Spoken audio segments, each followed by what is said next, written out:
안녕하세요. 미국 주식을 공부하면서 투자하고 있는 빅손입니다. 빅손님께서 보내주신 자료들 저희가 아주 잘 받아봤습니다. 스위스 스포츠웨어 브랜드 온홀딩스.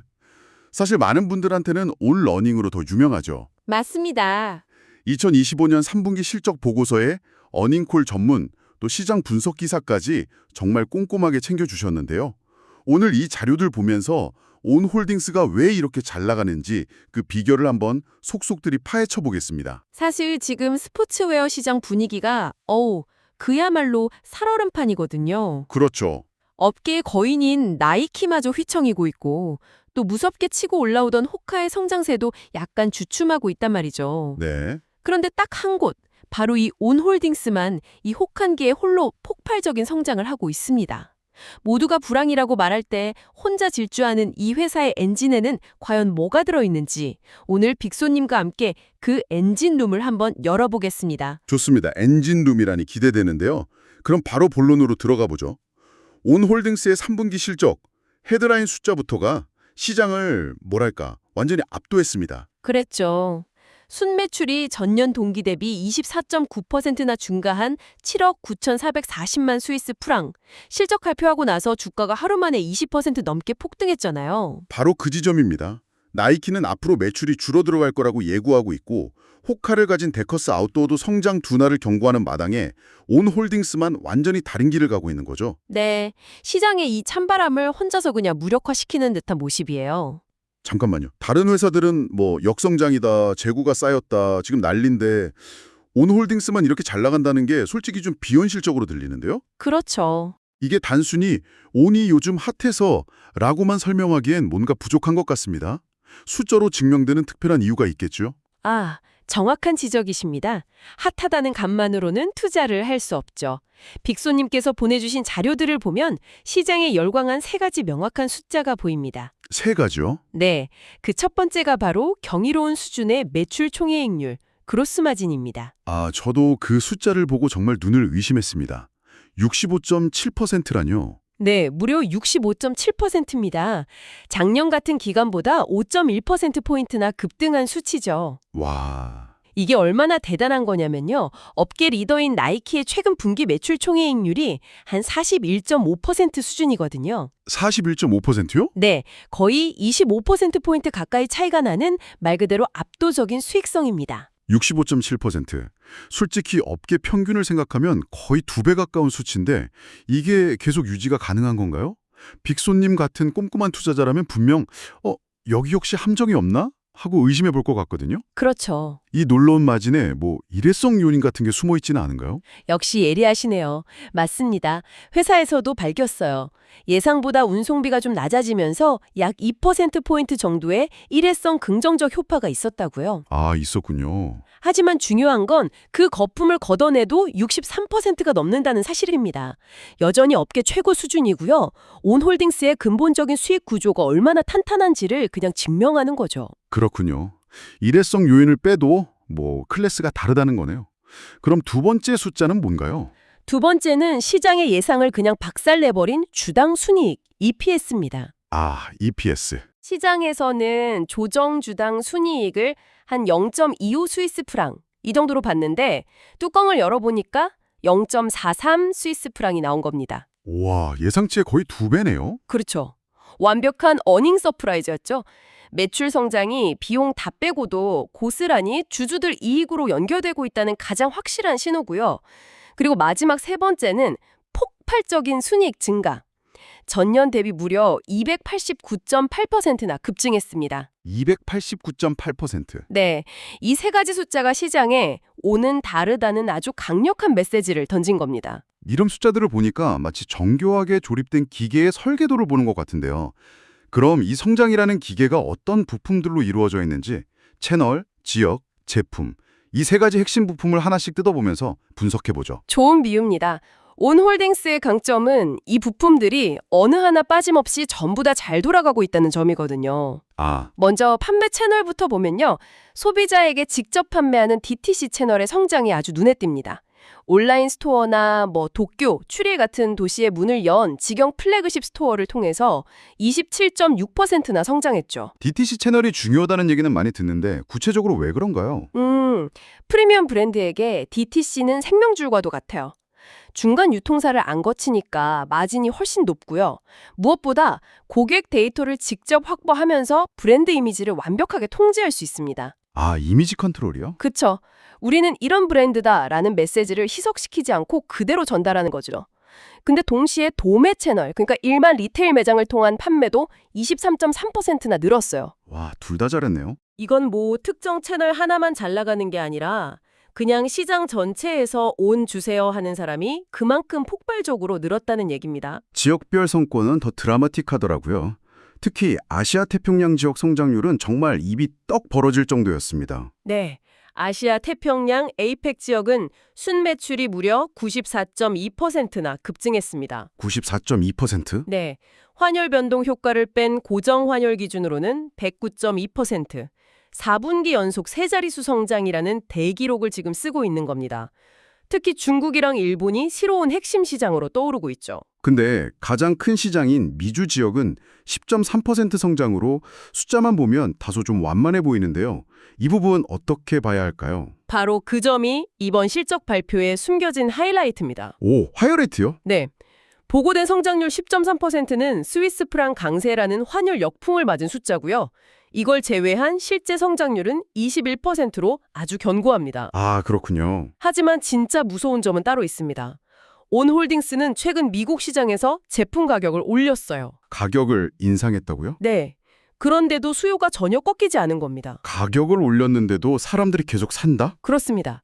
이건 마치 애플이 매년 아이폰 가격을 올려도 소비자들이 기꺼이 지갑을 여는 것과 같은 이치죠. 아, 온 신발은 그 많은 가치가 있다는 믿음이 시장에 완전히 자리 잡았다는 가장 강력한 신호입니다. 빅소님께서 투자자로서 가장 주목하셔야 할 부분이 바로 이 가격 결정력, 프라이싱 파워입니다. 제품 쪽도 한번 보죠. 의류 부문 성장이 심상치 않던데요. 맞아요. 신발이 21.1% 성장하면서 여전히 핵심 동력이긴 하지만 이제 온홀딩스는 더 이상 신발 회사가 아니에요. 그래요? 의류 매출이 전년 대비 86.9%, 고정 환율 기준으로는 100.2%나 폭발적으로 증가했습니다. 100%요? 2배가 넘게? 네, 분기 최초로 100만 벌 이상을 팔아치우면서 명실상부한 제2의 성장 엔진으로 자리매김했죠.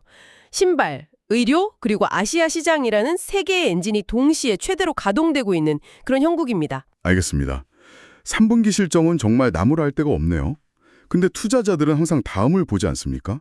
이 엄청난 실적이 일회성인지 아니면 앞으로도 계속될 수 있는지가 중요할 텐데요. 미래에 대한 회사의 전망은 어떻습니까? 바로 그 지점에서 온홀딩스는 시장에 또 한 번의 충격을 줬습니다. 또요? 연간 실적 전망치, 그러니까 가이던스를 대폭 상향 조정한 거죠. 대부분의 기업들이 앞으로 어려울 것 같다면서 몸을 사리는 분위기랑은 완전히 반대 행보예요. 오, 2025년 전체 순매출 성장률 전망을 기존 31% 이상에서 34%로, 매출 총회익률은 61% 수준에서 62.5%로, 조정 이비타 마진도 17.5% 수준에서 18% 이상으로 모두 올려잡았습니다. 매출, 마진, 이익 모든 면에서 우리는 더 잘할 수 있다고 그냥 선언한 셈이네요. 그뿐만이 아닙니다. 더 멀리 2026년까지의 장기 전망까지 수정했어요. 아, 장기 전망까지요? 네, 원래 2026년까지 연평균 26% 성장을 목표로 했는데 이걸 최소 30%로 높여잡았습니다. 이게 무슨 의미냐면 2025년에 34%라는 엄청난 성장을 하고도 내년인 2026년에도 최소 30% 이상 성장할 자신이 있다는 뜻이거든요. 와, 자신감이 대단하네요. 그렇죠. 고출시블 클라우드러너 3, 클라우드몬스터 3 같은 강력한 신제품 라인업이 그 자신감의 근거고요. 자, 그럼 이 모든 것을 종합해보죠. 이 눈부신 성공 뒤에 숨어있는 온홀딩스만의 성공 방정식은 대체 뭘까요? 단순히 신발이 예쁘고 편해서라고 하기엔 이 정도의 성과는 설명이 안 되거든요. 온홀딩스의 성공 방정식을 제가 한마디로 요약하면 증명된 엘리트주의라고 할 수 있습니다. 증명된 엘리트주의요? 흥미로운데요. 세 단계의 완벽한 선순환 구조, 일종의 플레이 휠을 만든 거예요. 첫 번째 단계는 증명입니다. 증명. 뉴욕 마라톤 같은 세계 최고 수준의 대회에서 헬렌 오비리 같은 최상위 선수가 온의 신기술 라이트 스프레이가 적용된 신발을 신고 22년 만에 대회 신기록을 세워요. 아, 이걸 통해서 우리 기술력은 세계 최고다라는 사실을 객관적으로 그냥 증명해버리는 거죠. 단순한 광고가 아니라 실제 기록으로 보여주니까 소비자 입장에서는 믿음이 갈 수밖에 없겠네요. 바로 그겁니다. 그렇게 쌓인 신뢰는 두 번째 단계, 프리미엄 가격을 완벽하게 정당화시켜줍니다. 최고의 선수들이 쓰는 최고의 기술이니까 이 정도 가격은 당연하다는 인식을 만드는 거죠. 네. 이들의 자신감을 보여주는 상징적인 사건이 바로 블랙 프라이데이 정책입니다. 아, 모두가 할인 경쟁에 뛰어들 때 우리는 할인 안 한다고 선언한 거요? 맞습니다. 이거 정말 배짱 장사 아닌가요? 저 같은 소비자는 조금 서운할 수도 있겠지만 빅소님 같은 투자자 입장에서는 우리 브랜드는 싸구려가 아니다 라고 선언하는 것 같아서 오히려 더 믿음직스럽게 들리는 대목이죠. 그리고 마지막 단계는 그 프리미엄 이미지를 확장시키는 것이겠군요. 에이콘들과 협업을 해요. 아, 그렇죠. 이를 통해 온의 프리미엄 이미지를 운동의 영역을 넘어서 일상과 패션으로 확장시키는 거죠.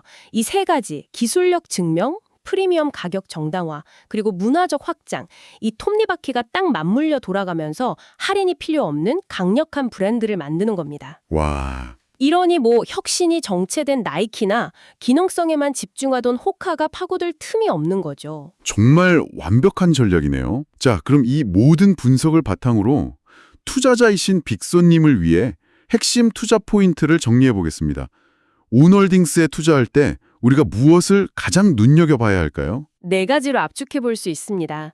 첫째, 앞서 계속 강조했던 강력한 브랜드 파워와 가격 결정력입니다. 네. 이 인플레이션 시대에 가격을 올릴 수 있는 기업은 정말 많지 않습니다. 오는 그걸 해냈고 이건 높은 수익성을 유지하는 가장 근본적인 힘이죠. 두 번째는 수익성 높은 성장 모델을 갖췄다는 점이겠네요. 단순히 매출만 늘리는 게 아니라 업계 최고 수준의 마진을 남기면서 성장하니까 아주 효율적이고 건강한 성장이라고 볼 수 있겠습니다. 바로 그 점이 핵심입니다. 그리고 세 번째 포인트는 다각화된 성장 엔진입니다. 더 이상 신발에만 의존하지 않죠. 그렇죠. 의료가 있었죠. 네, 폭발적으로 성장하는 의료 부문, 그리고 아시아 태평양이라는 새로운 거대 시장이 성장을 쌍끌이 하고 있습니다. 특정 분야나 지역의 침체 위험을 효과적으로 분산시켜주는 안전장치를 마련한 셈입니다. 물론 이렇게 장밋빛 전망만 있는 건 아닐 겁니다. 투자자로서 반드시 점검해야 할 리스크 요인들도 짚어주시죠. 물론입니다. 네 번째 포인트, 리스크 점검입니다. 첫째, 스위스 기업이다 보니 환율 변동성에 노출되어 있습니다. 지금처럼 스위스 프랑이 강세를 보이면 해외 매출의 가치가 희석될 수 있죠. 둘째, 치열한 경쟁입니다. 스포츠웨어 시장은 언제나 전쟁터거든요. 지금의 성공의 안주에서 혁신을 멈추는 순간 언제든 나이키 같은 거대 기업의 반격이나 새로운 경쟁자의 도전에 직면할 수 있습니다. 그렇죠. 그리고 마지막으로 공급망 리스크입니다. 주 생산 기지가 베트남에 집중되어 있어서 해당 지역의 지정학적 리스크는 잠재적인 위험 요소라고 할 수 있습니다. 오늘 온홀딩스의 엔진룸을 정말 속속들이 들여다본 것 같습니다. 마지막으로 빅소님과 함께 생각해 볼 만한 질문을 하나 던지면서 마무리하고 싶습니다. 어떤 질문인가요? 온홀딩스는 프리미엄 전략과 희소성을 무기로 성공했습니다. 하지만 앞으로 회사의 규모가 지금보다 훨씬 더 커지고 소수만 알던 힙한 브랜드에서 모두가 아는 주류 브랜드로 성장해 나갈 때 과연 지금과 같은 프리미엄의 가치와 희소성을 계속 유지할 수 있을까요? 글로벌 메가 브랜드로 성장하는 것과 브랜드의 고유한 정체성을 지키는 것 사이의 균형, 이 어려운 과제를 어떻게 풀어갈지가 온홀딩스의 다음 챕터를 결정할 가장 흥미로운 관전 포인트가 될 것 같습니다. 지금까지 온홀딩스의 2025년 3분기 실적을 통해 그들의 성공 전략과 미래 가능성을 깊이 있게 들여다봤습니다. 빅소님의 투자 여정에 의미 있는 통찰력을 더하는 시간이 되었기를 바랍니다. 투자에 도움이 되셨으면 구독과 좋아요, 댓글, 알림 설정 부탁드립니다.